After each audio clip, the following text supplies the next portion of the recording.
Carl Sagan. We hunger to understand, so we invent myths about how we imagine the world is constructed. And they're, of course, based upon what we know, which is ourselves and other animals.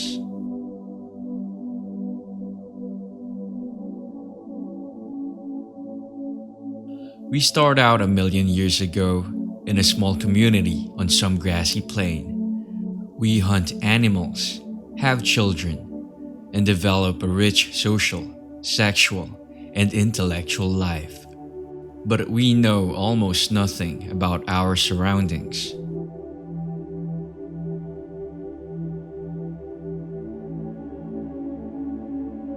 Today, we're still loaded down and, to some extent, embarrassed by ancient myths, but we respect them as part of the same impulse that has led to the modern, scientific kind of myth. But we now have the opportunity to discover, for the first time, the way the universe is in fact constructed, as opposed to how we would wish it to be constructed.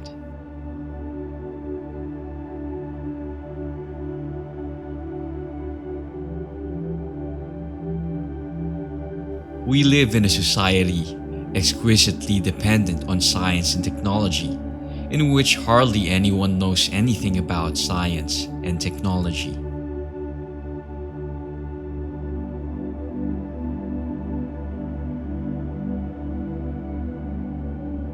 Science is a way of thinking, much more than it is a body of knowledge.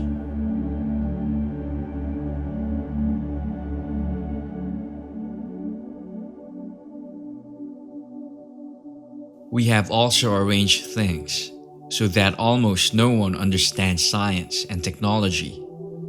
This is a prescription for disaster.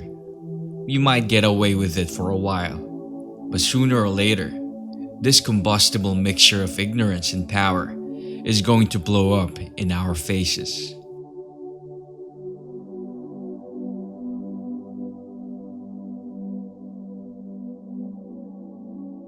Our posturing, our imagined self-importance, the delusion that we have some privileged position in the universe are challenged by this point of pale light. Our planet is a lonely speck in the great enveloping cosmic dark.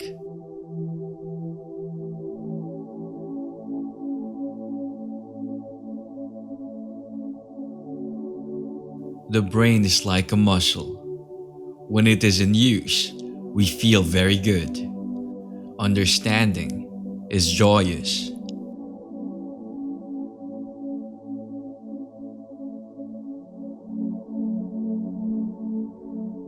When you make the finding yourself, even if you're the last person on earth to see the light, you'll never forget it.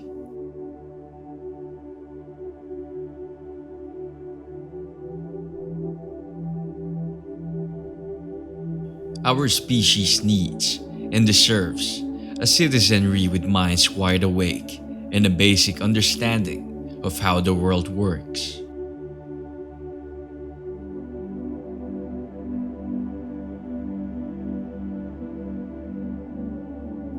No other planet in the solar system is a suitable home for human beings.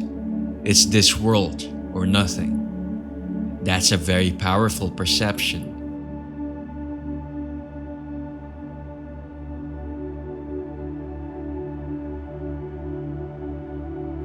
We're in very bad trouble if we don't understand the planet we're trying to save.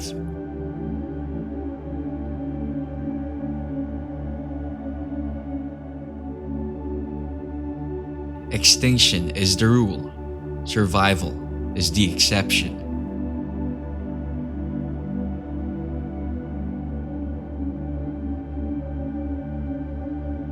There is a wide, yawning black infinity. In every direction, the extension is endless. The sensation of death is overwhelming, and the darkness is immortal. Where light exists, it is pure, blazing, and fierce. But light exists almost nowhere, and the blackness itself is also pure and blazing and fierce.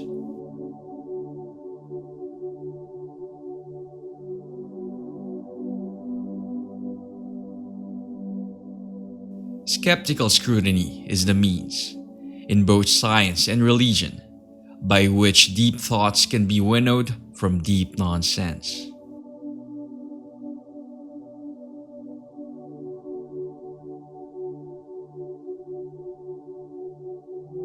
But the fact that some geniuses were laughed at does not imply that all who are laughed at are geniuses.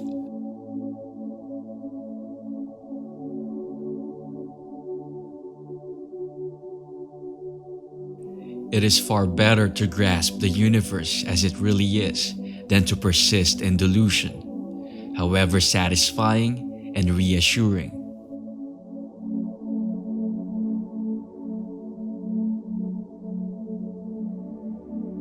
The boundary between space and Earth is purely arbitrary, and I'll probably always be interested in this planet. It's my favorite.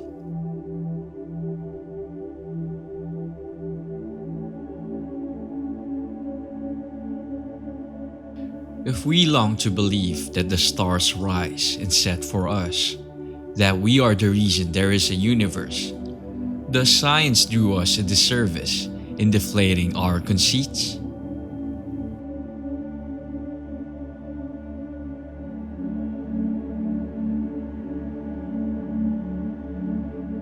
In our obscurity, in all this vastness, there is no hint that help will come from elsewhere to save us from ourselves. It is up to us.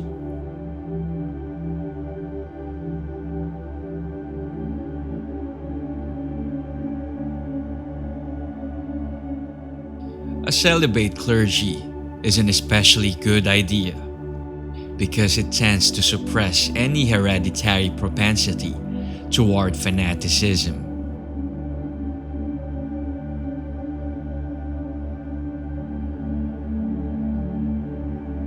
We've arranged a civilization in which most crucial elements profoundly depend on science and technology.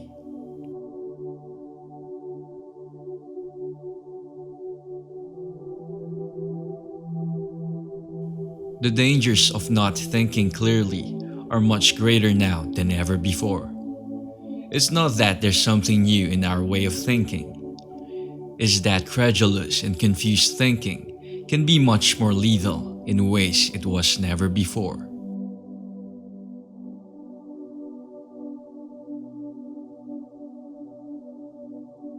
Even these stars, which seem so numerous, are as sand, as dust, or less than dust, in the enormity of the space in which there is nothing.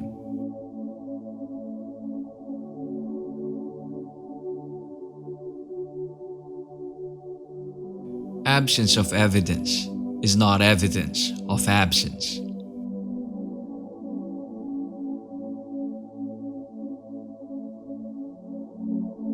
For me, it is far better to grasp the universe as it really is than to persist in delusion, however satisfying and reassuring.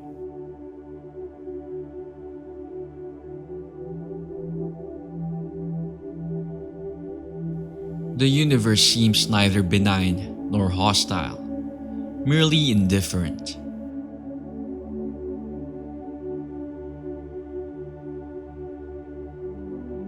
The Earth is a very small stage in a vast cosmic arena.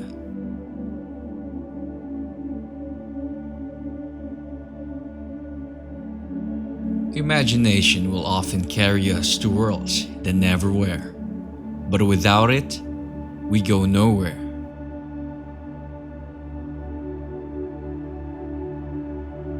Most of the people that I deal with are human, so I've had a lot of experience with that.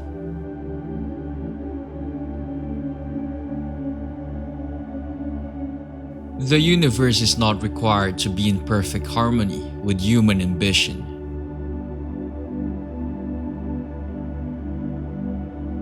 for small creatures such as we. The vastness is bearable only through love.